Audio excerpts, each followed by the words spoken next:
believe you know, I'm a combat veteran, and just on a personal note, I had gone through a safety briefing as we were steaming into the Gulf. This was way back before Desert Storm, but the safety briefing was on the effects of sarin gas. And this is just my personal opinion, but I consider it probably be up at the top of the list of the worst ways to die.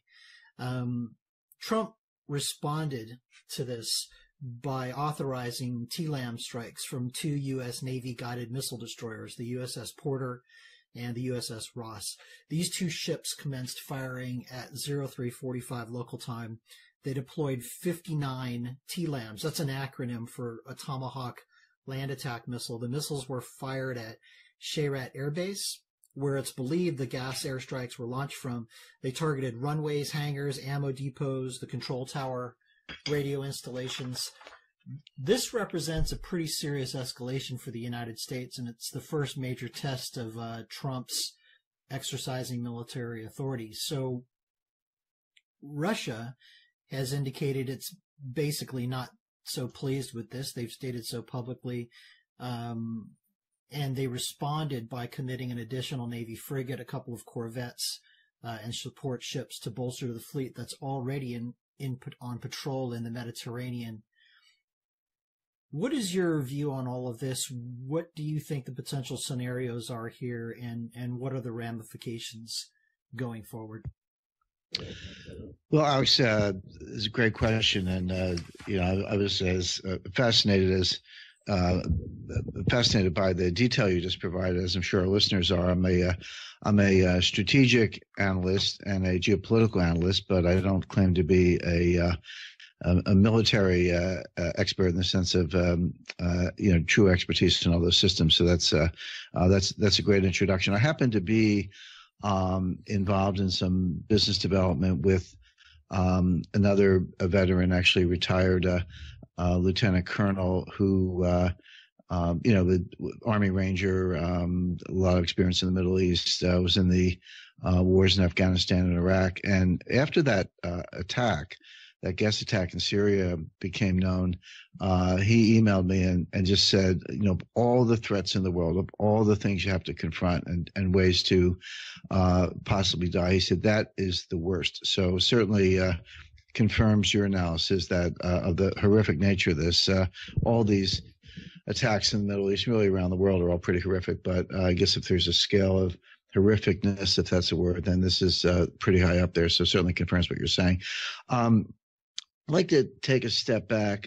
The Syrian situation, I don't really see it as an escalation so much as a response, very specific, very narrowly focused response to the gas attack. Now, of course, we all know back in, I believe it was 2012, maybe 2011, but I think 2012, when there were some prior gas attacks, and there have been several, and actually going all the way back to Saddam Hussein in Iraq prior to 2003, both dictators, Saddam and Assad, have used chemical, biological weapons and gas attacks in the past. So these have been going on for a while. This certainly wasn't the first one. But President Obama drew the famous red line, said, in effect, if you use gas, there'll be a price to pay. He wasn't specific about what it was, but clearly military action was implied. Assad did use the gas, and Obama did nothing. They got into a long negotiation, et cetera. Now, I don't want to rehash that history. I think listeners are familiar with it. But the point is, this opened the door to a lot of things. It really was the beginning of the rise of ISIS. It was the beginning of a Russian intervention in Syria. Russia's always had ambitions and some access to warm water ports, but since then they've built 2 major ports. Of course, the significance of warm water, if you look at Russia, it's a big country with a big coastline, most of which is frozen most of the year. So the ability to get vessels in and out of Mediterranean ports is a big deal. They built an air base. They put in the Spetsnaz special forces. They got a big footprint in Syria, as does Iran. And that was it. Basically, with Obama's actions, it was the United States saying, we're checking out. We're out of here. And one of the oldest sayings, both in physics and geopolitics. In physics, its nature abhors a vacuum. Geopolitics, power abhors a vacuum. But it's the same thing, which is when you create a vacuum, whether it's physical or political, it's not like nothing happens. What happens is something else rushes in. You may leave, but something else is coming in. And once the U.S. checked out of the Middle East, it didn't mean, peace, love, and understanding in the Middle East. It meant that somebody else was going to come in, and somebody else was Russia and Iran. So now, flash forward, Assad uses the chemical weapons again, but this time he did cross the red line, and Trump struck back. Now, I guess the question is what happens, just to kind of pick up on the escalatory dynamic, what happens if Assad uses chemical weapons again, which you can't rule out. I would expect Trump would strike again, except this time with more force and against more targets. So I believe there were 6 air bases. He disabled 1. Well, he got 5 to go, and maybe they'll take out 2 or 3 or all 6 the next time. Basically, ground the Syrian Air Force, degrade, eliminate what's left of Syrian air power. Syrian air power is not a threat to U.S. air power. It's just a threat to its own people. But of course, that's what Trump's trying to stop. So let's see what happens. Secretary of State Rex Tillerson's in Moscow as we speak, meeting with Lavrov and Medvedev. Not clear if he's going to meet with Putin, but I'm sure there are plenty of back-channel communications going on. Whether the U.S. and Russia can come to some kind of joint arrangement on the future side, this all remains to be seen. But for now, I don't think the U.S. is going to do more. I mean, we do have boots on the ground in Syria. When people say, does this mean boots on the ground? Well, the boots are already there, but they're not in Damascus. They're not in the places we attacked. They're special forces, special operators, as they're called, working with the Syrian rebels, working with other forces, including Turks and Kurds, to defeat ISIS, and particularly in preparation for the Battle of Raqqa, which will be one of the big events of 2017. Raqqa, of course, is the capital, de facto capital of the Islamic Caliphate or the Islamic State. That's what ISIS is all about. So there's going to be a lot more fighting in Syria. U.S. is involved. We do have boots on the ground, but we're certainly not going to send a Marine Expeditionary Unit into, to liberate Damascus or take out Assad. That will be done through diplomacy. But we certainly have a very tense situation subject to escalation. I think I think of it as a chess game. Assad made his move. Trump made his move. Now it's Assad's turn. Let's see what he does. Hopefully he got the message, and this is the end of chemical weapons, but we'll see. But what I'm focused on, Alex, is, again, Syria is critical, so I'm not diminishing the importance of that at all. But I think we have a much, much more dangerous situation in North Korea. When I look at gold and stocks and other markets, they have many drivers. Geopolitics is one of them, plus all the normal fundamentals and supply and demand and economic things that we talk about on this podcast all the time. But sometimes geopolitics comes to the fore. It's always there in the background. But when you look at day-to-day movements, particularly in gold, you say, well, okay, we've got a couple things. We've got just physical supply and demand. We've talked about that in the past. We've got, Federal Reserve interest rate policy, because, gold famously has no yield. Of course, my answer to that is it's money. It's not supposed to have a yield. Money has no yield. If you want yield, you have to take risk, and you're in the world of investing. But when it comes to money, whether it's a dollar bill in your pocket or a gold coin, it's not supposed to have a yield because it's a medium of exchange. That said, gold does compete for investor dollars with interest-bearing investments, and as interest rates go up, it can be a headwind for gold. Not always, but it can be. So you have the monetary vector, and you've got geopolitics. You basically have 3 vectors: basic supply and demand, monetary policy, and geopolitics. They can all 3 be pointing up at the same time or down, or you can have a mixed bag. But right now, certainly geopolitics is a big driver. But in my view, the driver is North Korea more so than Syria, although Syria does have that kind of potential. All right. Speaking of North Korea, President Trump has ordered a U.S. carrier group to steam in the direction of the Northwest Pacific in the vicinity of North Korea. The carrier group consists of the USS Carl Vinson, which is a Nimitz-class nuclear-powered aircraft carrier, a Ticonderoga-class guided missile cruiser, 2 Arleigh Burke-class guided missile destroyers, and an unknown number of submarines. North Korea's response has been a threat of nuclear attack on the United States. Not that that's anything new. They've been saying that for a long time now. And also they're warning that their nuclear capability, if we can call it that, is targeting, which is of a much greater concern, in my opinion, targeting U.S. military bases in South Korea. So Trump's comments regarding China's role in theater were that it would be better if China solved the North Korea problem themselves, and that if China decides to help, this is something he tweeted out, if China decides to help, that'd be great. But if not, that we will solve the problem without them. Now, do you see this simply as strong talk, or given the action in Syria, do you think Trump is prepared to back that up? And what does it mean for the overall Korean theater? And as a follow-on, how does this affect the rest of the world? Yeah, I don't see. I followed it closely, Alex. I don't see any of this as just talk or just even strong talk. I think it has a real potential to spin out of control into something. Certainly, possibility of a nuclear war with Korea, and maybe something much worse. And I'll talk about that in detail. By the way, as I say, I always appreciate your. I'm not sure if all the listeners know about your own military background and expertise, and I appreciate that rundown of the elements of an aircraft carrier strike force.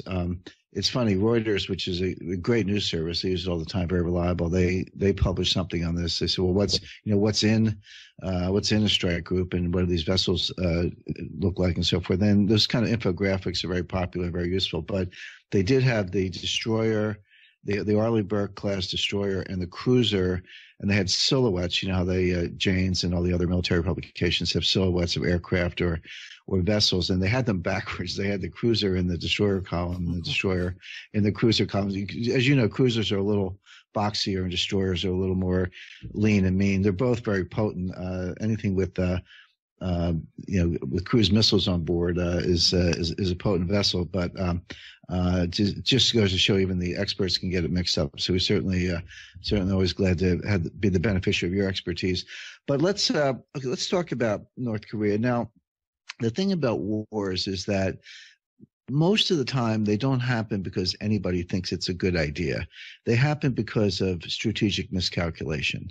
Sometimes wars are started on purpose. The Islamic State, they just wanted to go out and kill people and start a war. So they're ones who are, I don't think they're very strategic. They're just doing whatever they can to inflame tensions and start wars. So sometimes that happens, or it's a quick land grab, et cetera. But often wars, particularly big ones, start through a series of miscalculations. And there's no better example of that than World War I.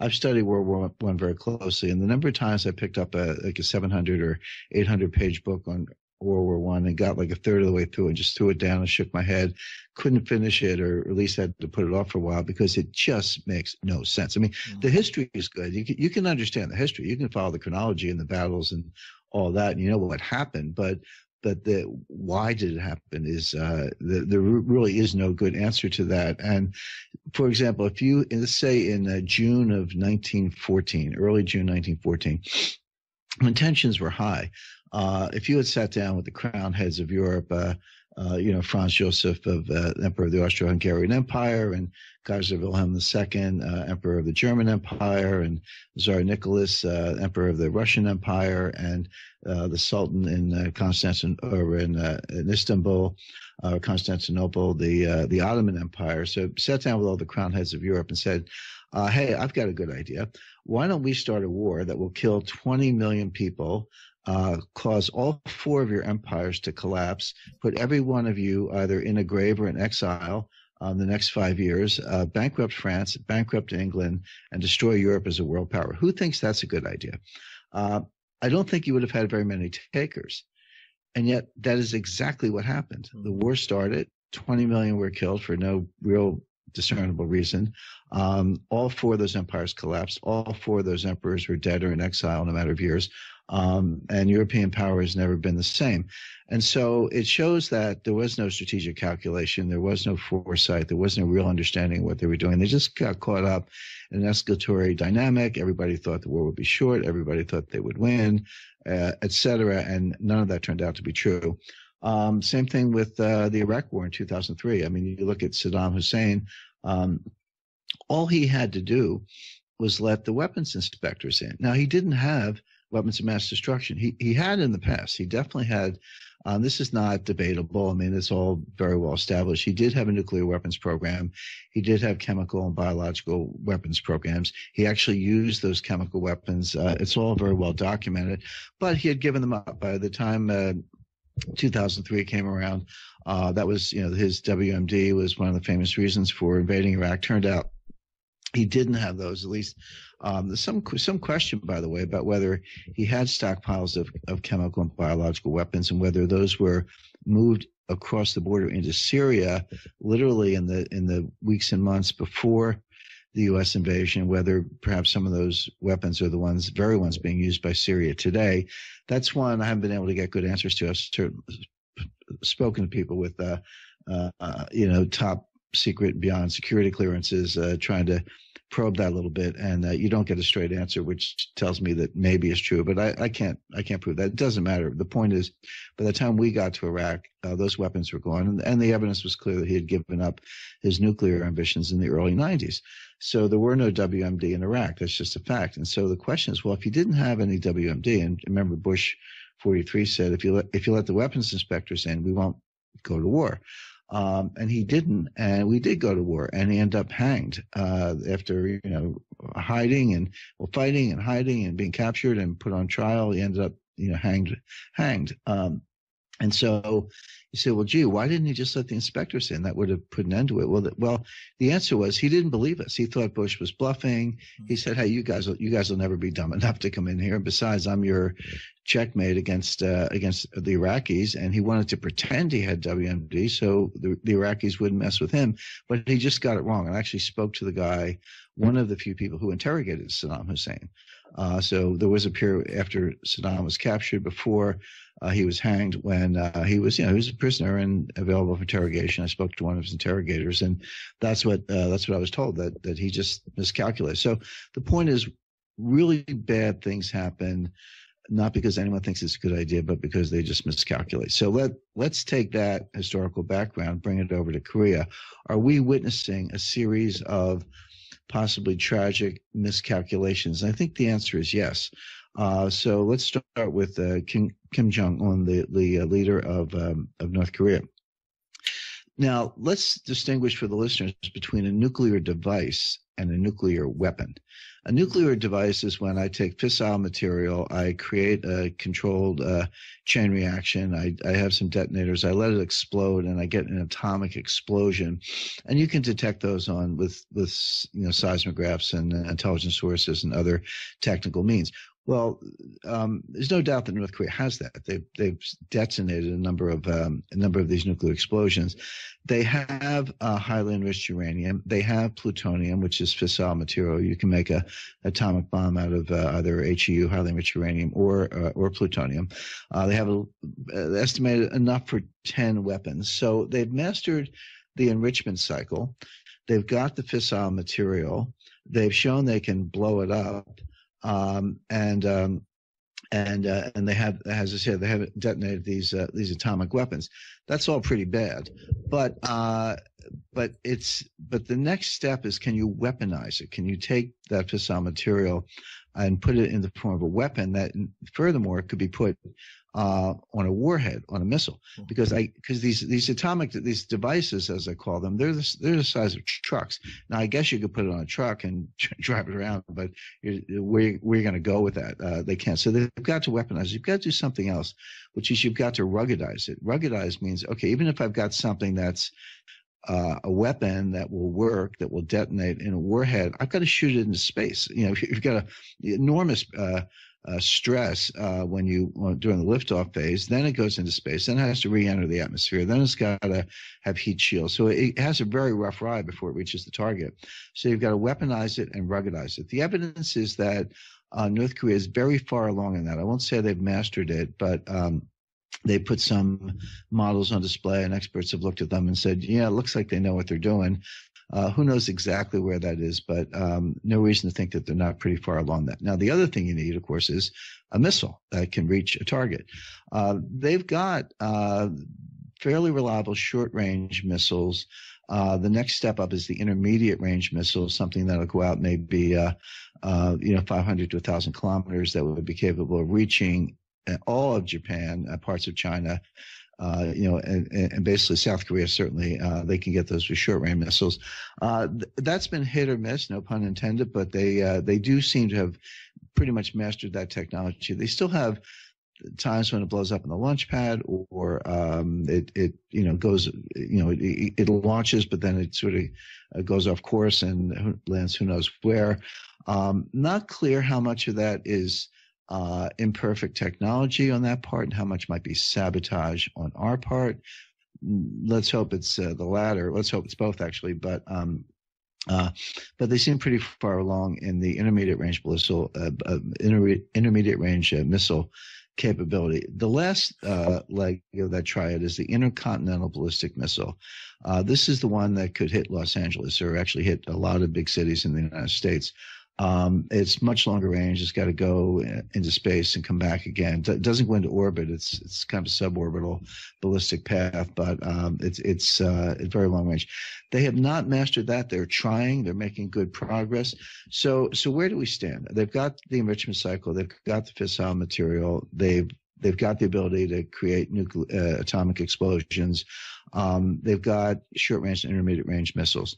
They're working on miniaturization, weaponization, ruggedization, and they're working on ICBMs. They're not that far away. They seem to be making very good progress. They are probably 4 years at most, maybe 3 years from being able to fire an atomic weapon at Los Angeles and kill 3 or 4 million Americans.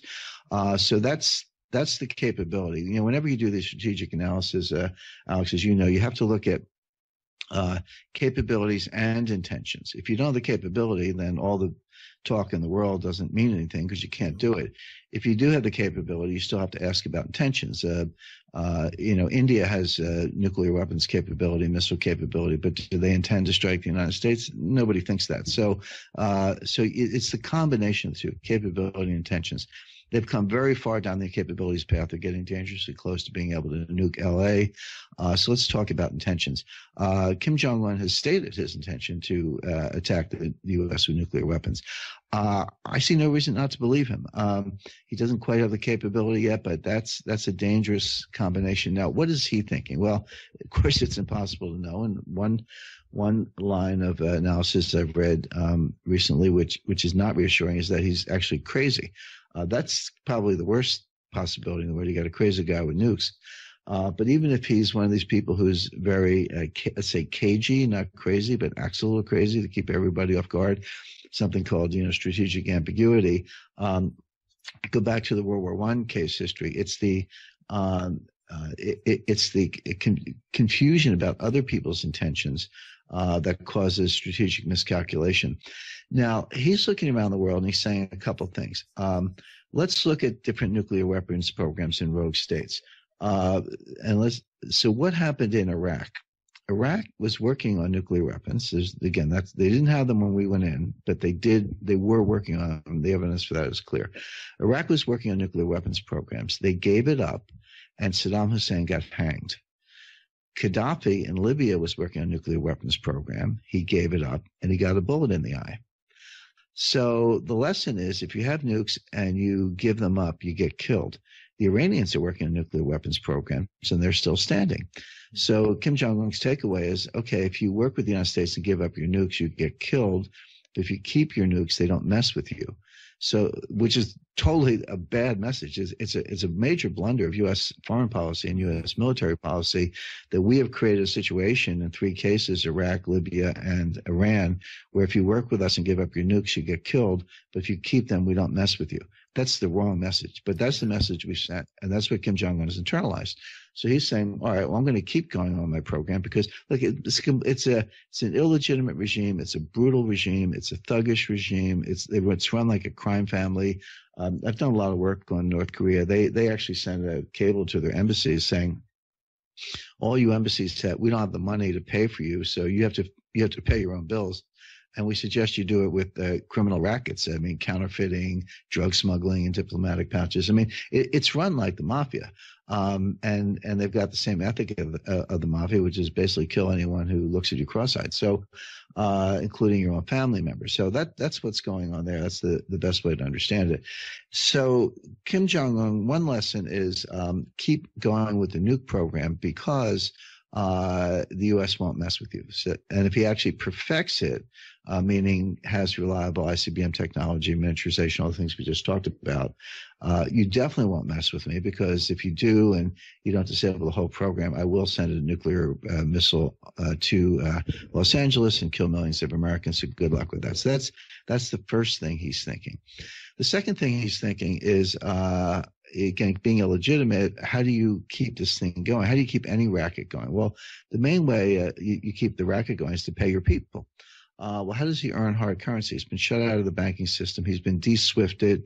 Just a quick footnote on that. You know, SWIFT is is basically the central nervous system of the international banking system. It's a message traffic system run in Brussels, and this is what all the big banks in the world exchange money. And when Deutsche Bank is sending $1 billion to Citibank, it goes through SWIFT. When someone's exporting an oil tanker and is waiting to get paid, you know, however many hundred millions of dollars for the cargo, that goes through SWIFT, whether it's dollars, euros, Swiss francs, yen, etc. All that message traffic goes through SWIFT.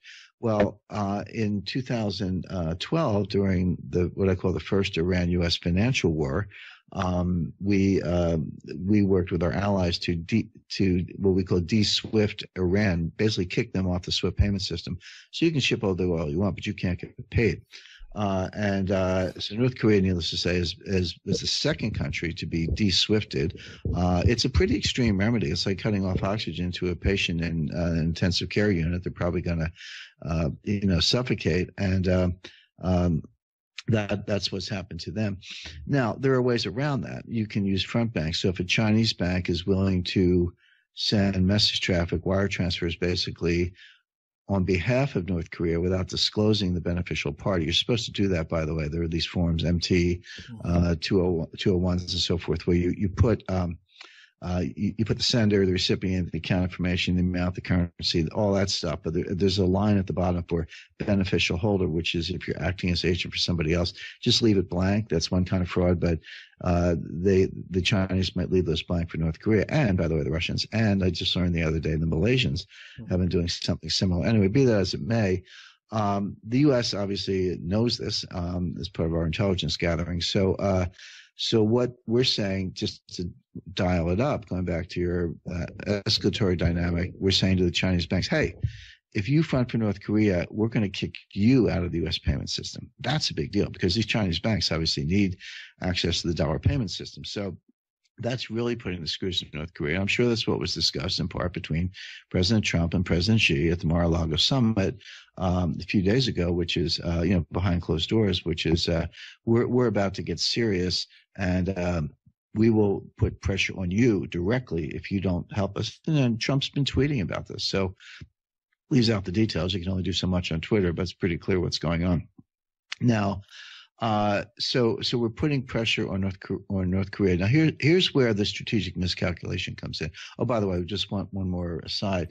So the way North Korea gets the money to pay their people is by selling weapons to Iran. Going back to the Iran portfolio, the North Korean scientists are further along than the Iranian scientists. Iranians have got the enrichment cycle down. They're under a lot of scrutiny. Their missile program is coming along. But all these technological items I mentioned, weaponization, ruggedization, miniaturization, ICBMs, the North Koreans seem to be further along than the Iranians. So the North Koreans are selling that technology to the Iranians. That's a separate story. Save that for another day. But they're getting paid in gold.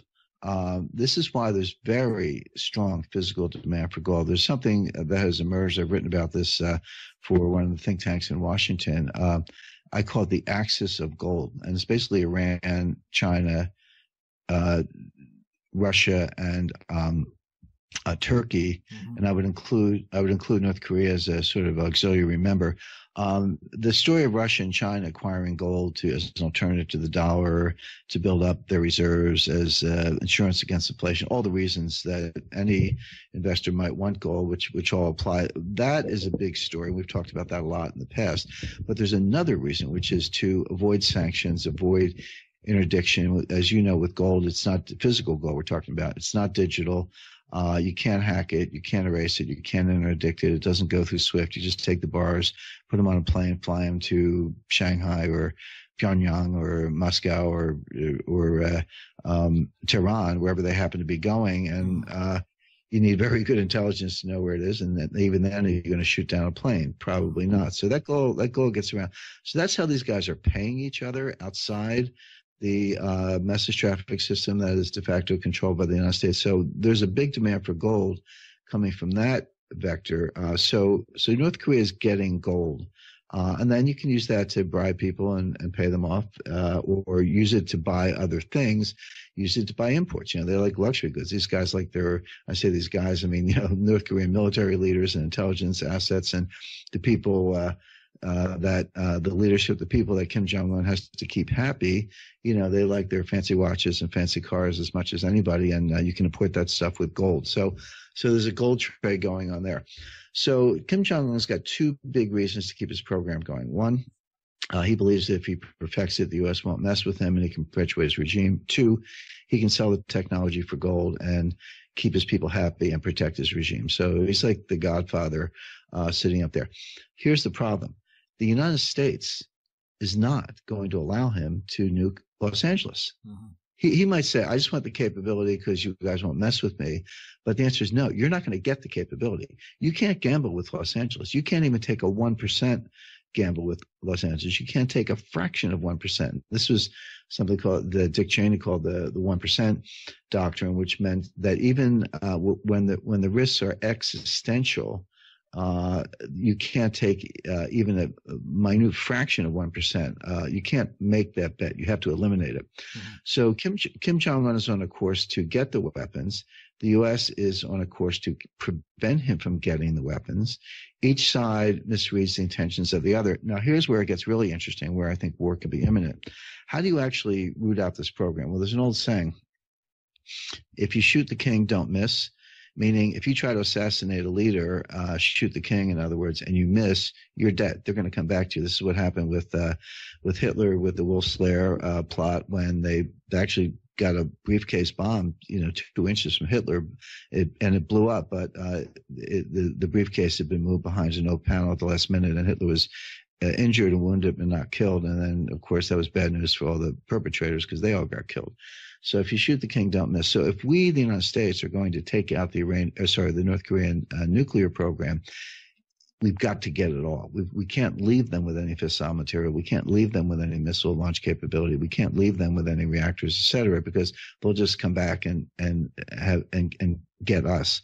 And there are a lot of ways to do it. I've been talking about the ICBM in Los Angeles as the existential threat, but they could unleash a military barrage on Seoul, Korea. I've been to Seoul a number of times.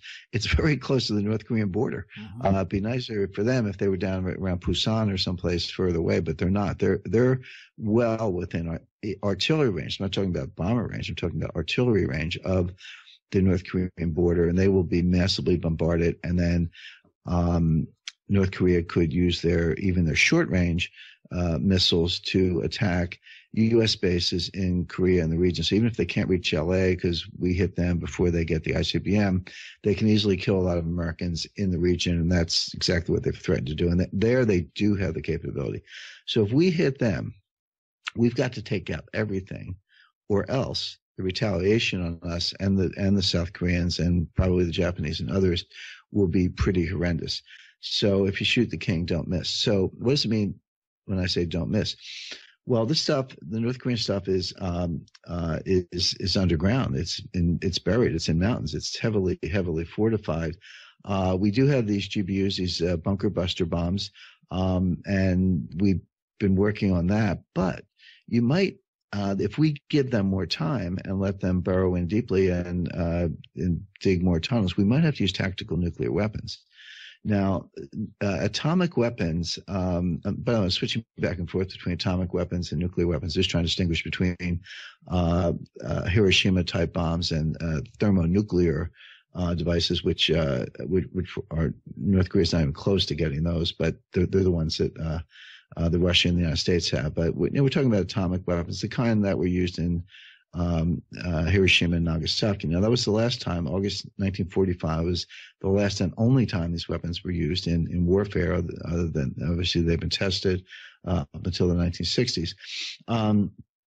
But there's smaller yield tactical nuclear weapons. There are actually some what they call subnuclear, which are pretty powerful, that kind of get up to a certain critical stage and unleash a lot of energy. I don't want to get too technical on all this, but the point being, those are obviously more powerful than the bunker busters. Mm-hmm. Will we have to use those to wipe out the North Korean program? In other words, make sure if we shoot, we don't miss.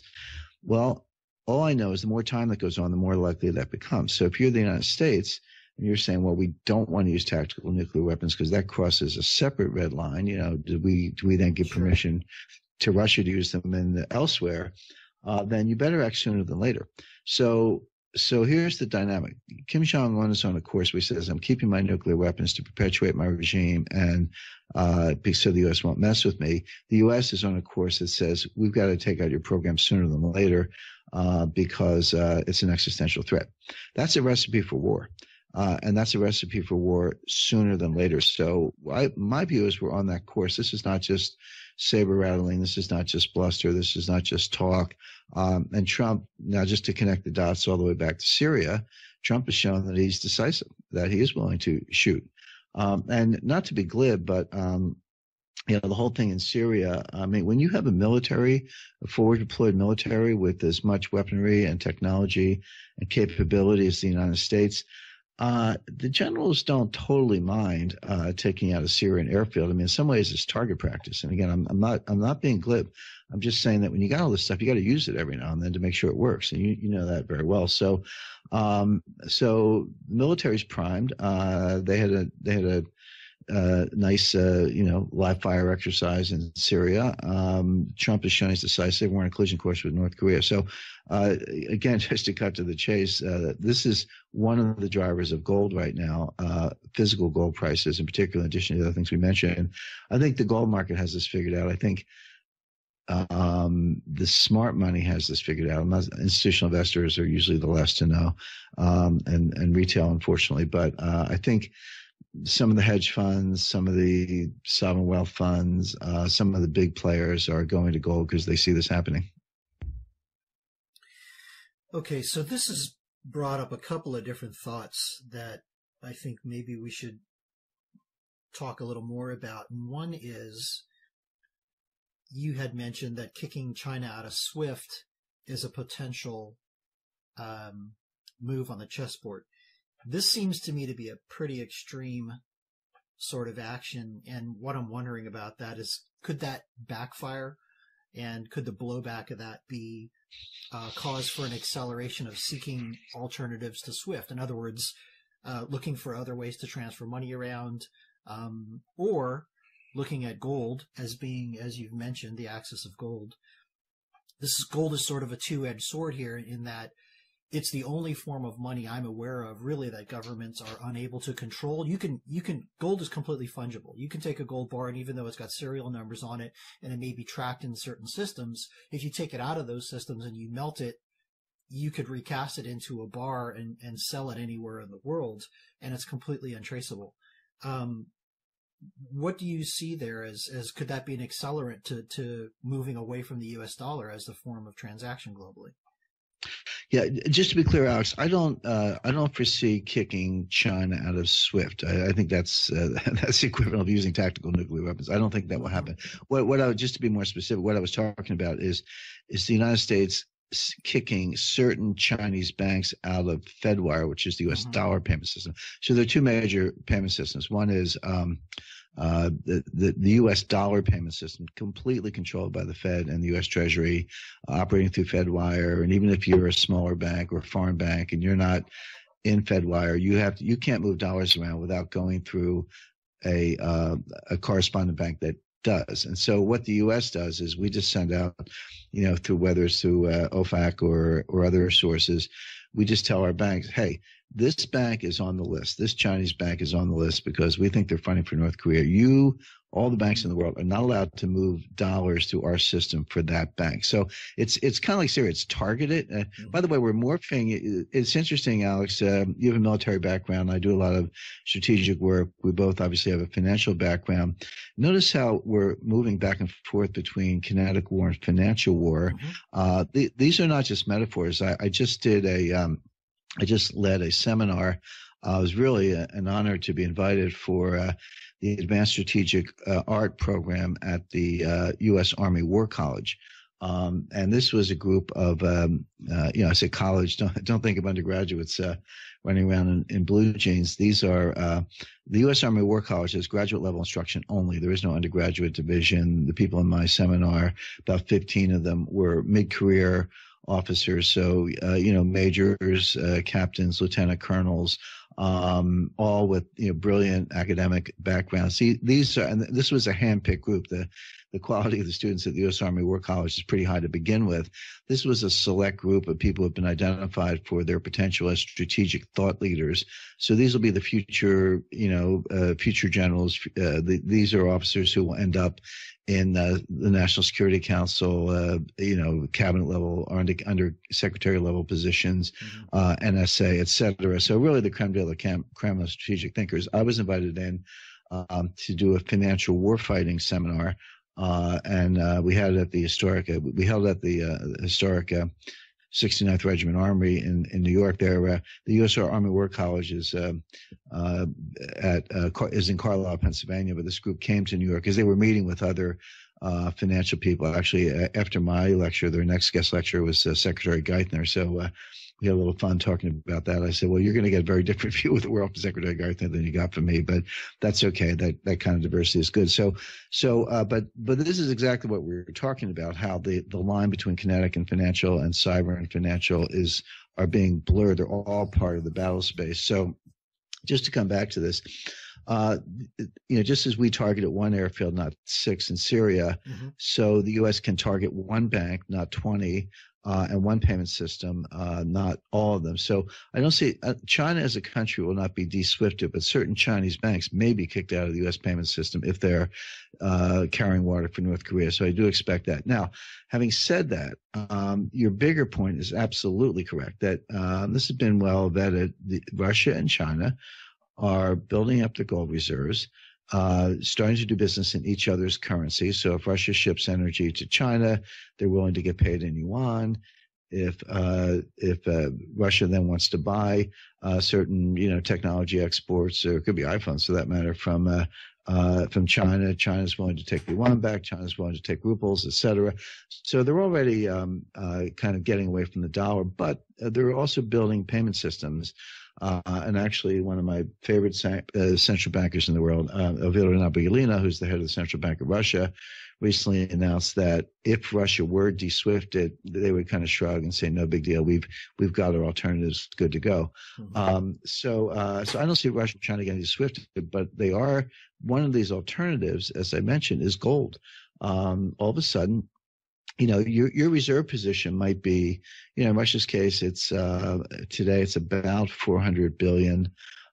China's in a whole different league there. China's about $3 trillion of reserves. I'm using dollars as a numeraire, but it's not all in dollars. That's the point. Some of it's in euros, some of it's in each other's currencies, and increasing amounts are in gold.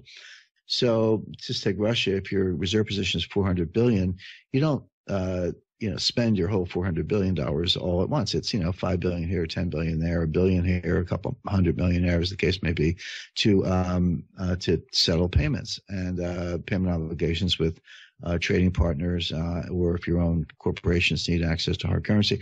Well, gold's a part of that. You can, like you say, Russia owes some money to China, put some gold bars on a plane, fly to Shanghai, done. And I was recently in Shanghai. I met with the 2 of the 5 biggest physical gold dealers in China. There are banks, of course. By the way, one of the things I asked them, I said, I had pretty good information that the People's Liberation Army moves the gold around, in armored columns and so forth. I said, why is that? I said, why don't you guys move the gold around? I mean, can't you get some armored cars or Brinks or whatever? And the guy just looked at me and said, we're not allowed to have guns. I said, oh, well, right. You don't have a Second Amendment. In the U.S., you're allowed to have guns. But you can't very well be in the business of having an armored car business if you can't have guns. And so that's one reason. There are multiple reasons, but that's one reason they use the PLA, because they're the only people allowed to have weapons. But the government, the PLA, the banks, they're all working hand in glove. But this system is very far along. So again, from the gold investor's point of view, rising geopolitical tensions is one reason to have physical gold. But the efforts of Russia and China and others to build alternatives to the dollar payment system. I mean, look, the euro's got its issues. And even if you switch from dollars to euros and Swiss francs, which is what Iran did when we kicked Iran out of the dollar payment system in 2012, they said, no big deal. They just pushed to euros. We'll ship the oil, pay us in euros, pay us in Swiss francs. It was only when they were de-SWIFTed, when they couldn't transact in euros and Swiss francs and yen and other hard currencies, that they actually came to the bargaining table and started talking to Obama about their nuclear program. So, but Russia and China aren't going to wait for that. They're not going to be vulnerable to that. They're not going to be held hostage. And so in addition to all the other reasons we mentioned, this is a very strong demand vector for gold, which is it's the one thing you can't freeze, seize, or interdict. Mm-hmm. Going back to something we were talking about a little bit earlier, you had mentioned reading about World War I and the reasons that countries go to war. And it made me think of how you also mentioned Kim Jong-un. He sort of acts a little crazy sometimes, and it's possible that instead of being crazy, I should say, he's just acting this way to keep people off guard. And it occurs to me, and this is complete speculation and opinion on my part, but it occurs to me that I think Trump maybe does a little bit of the same thing. And so if that's true, what we have here is two individuals who sort of act a little crazy, but at the end of the day, they're playing it with very serious stakes at hand, and both of them, to some degree or another, have a need to prove that what they're saying is the truth and they should be taken seriously. So that seems to me to be a pretty volatile mixture. What do you think about that? I agree completely. It's volatile and unpredictable. I wouldn't draw the parallel. Meaning, Trump's pretty smart in my view. He's not crazy, and when we say he acts crazy, what we really mean is that he acts in an unpredictable way. Mm-hmm. So that's that can be a good thing. Keep your opponents and adversaries off guard. People never know what's coming, forces them to pay attention, forces them to listen to you. So I would describe Trump as situational, mercurial. He's certainly shown an ability to just do a 180 and not look back. I mean, no better example than Chinese currency manipulation. Remember during the campaign, China is a currency manipulator. They're stealing our jobs. And when I'm president on day one, I'm signing an executive order declaring China a currency manipulator. Well, bear in mind that that's not the president's job. That actually comes from the Treasury Department. The Treasury Department can take instructions from the White House if need be. And it's twice a year that currency manipulator label comes out in a report, required by Congress twice a year, April and October. By the way, the April report is coming out in a matter of days. And the best information there is that China will not be declared a currency manipulator. Nor did the president do anything on his first day in office, nor has he mentioned it very much recently. So and the reason is obvious, which is he's now engaged in dialogue with China. He needs China's help on North Korea. By the way, you mentioned the deployment of the aircraft carrier strike group to Korean waters, very big deal. The best information, not verified from multiple sources, but from at least one reliable source, is that China has mobilized the People's Liberation Army to move them to the Yalu River, just on the Chinese side of the North Korean border. That, of course, has echoes of the Korean War when General MacArthur miscalculated Chinese intentions with regard to crossing the Yalu. But whether this is a pincer movement where you have ground troops on the Yalu River and sea forces in the North Korean waters, in Korean waters, ready to strike on land, sea, and air if Kim Jong-un doesn't back off, that's possible. Very interesting scenario where the last time we mixed it up in Korea, it was the U.S. and South Koreans versus China and the North Koreans. The next time it could be South Koreans, U.S. and China versus the North Koreans.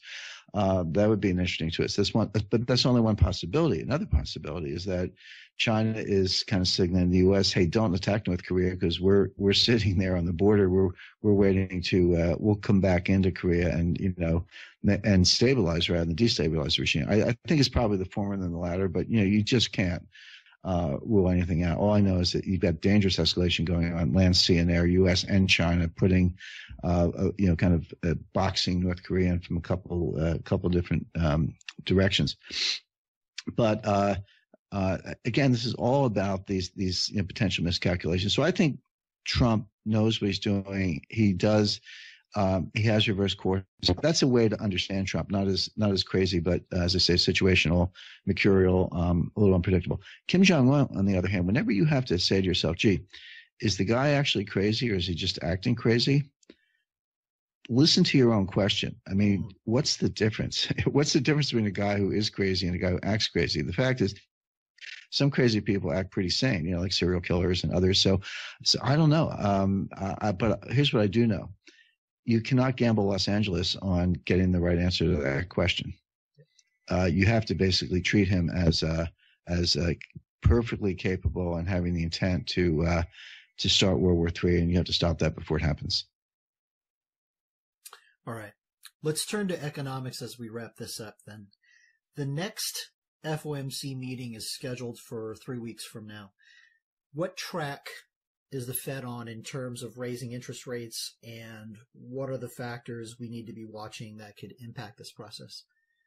Well, we have just a couple of minutes left, and that's something I could probably talk for an hour on without pausing for breath. So we don't have time for that. But here's the thing, Alex. I'll give you the short version, and but this is the Fed policy is the gift that keeps giving. I mean, there's never a time when we run out of things to say on the Fed. So maybe we'll make that a big topic in the next podcast. But here's the quick version. The Fed will raise rates 4 times a year, 25 basis points each, in March, June, September, December, every year from now until the middle of 2019, until they get to 3.25%. That's the baseline scenario. That's what they're going to do. Now, there are 3 reasons why they won't actually do it in a particular case. So just assume they're going to raise them in June, September, December 2017. March of 2008, they're just going to keep going unless one of 3 things causes them to pause. And pause is the key word. That's the word Dudley used the other day. And it's not by accident. Pause is one of those buzzwords. Pause means we don't raise at a particular meeting. And we might pause for 1 meeting. We might pause for 2 meetings. And by the way, in 2016, they paused for 7 meetings. They raised them in December 2015. They did not raise them again until December 2016. There are 8 meetings per year. So that was a 7-meeting pause. So these pauses can be pretty long. But pause just means one of 3 things has happened, and we're going to stop raising rates until the situation is rectified. So what are the triggers for a pause? One is if job creation falls below 75,000. So even 100,000, which these days is considered a weak jobs report, that will not cause the Fed to pause. So if you don't see that, then they're still going to raise. Second one is disinflation. The Fed believes it has achieved its inflation targets, or will shortly. Their preferred measure is PCE, price deflator core, year over year. That's right now about 1.8%. Their target is 2%. So they're just about there. But if you see that back off, if you see it go down to 1.5, 1.3, et cetera, then that's another reason for them to pause. The third reason is stock market falls out of bed. Anything short of a 5% drawdown, they don't care. So if the stock market Dow goes down 1,000 points, the Fed absolutely doesn't care. But if it goes down more than 1,000 points, if it starts getting closer to 10%, if it looks disorderly, meaning it could just feed on itself and create a panic momentum, then they will pause. But that's it. So look for those. And kind of going along with the job point I mentioned, if GDP goes, completely falls out of bed, goes negative. By the way, we're close to negative right now.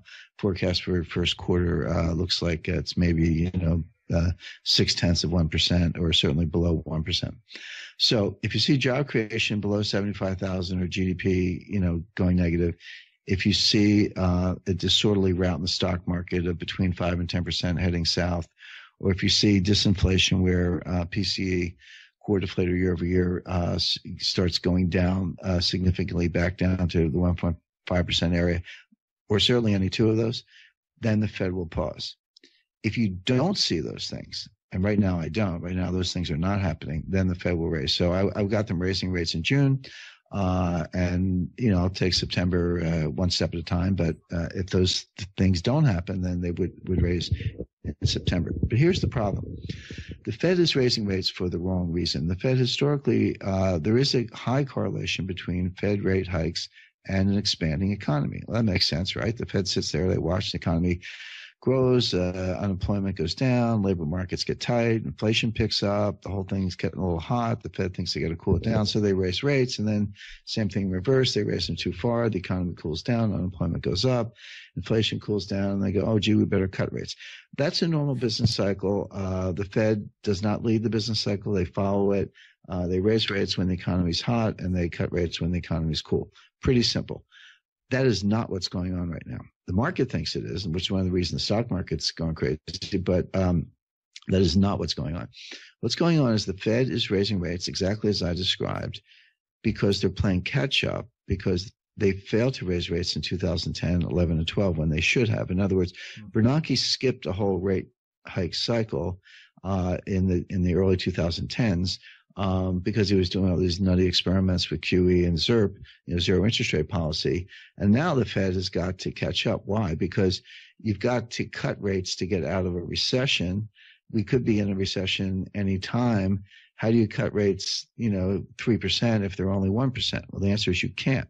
You got to get them up to 3% or 3.25% so you can cut them again to get out of a recession. So the Fed's doing this very strange finesse where they're raising rates not into strength but into weakness, and they're raising rates to prepare to cure a future recession without causing the recession they're trying to cure. Mm-hmm. That's a finesse. I don't think they're going to do it. They are going to try. I don't think they're going to pull it off. I think they're actually going to cause a recession. So we talked about Trump flip-flops. The Fed could flip-flop as early as this summer. So I do look for the June rate hike, but by then it could very well be the case that they've thrown the U.S. economy into a recession. You do see one of these factors I mentioned, and that they do have to pause by September. But let's take that one step at a time. By the way, the pause is bullish for gold because it's a monetary easing.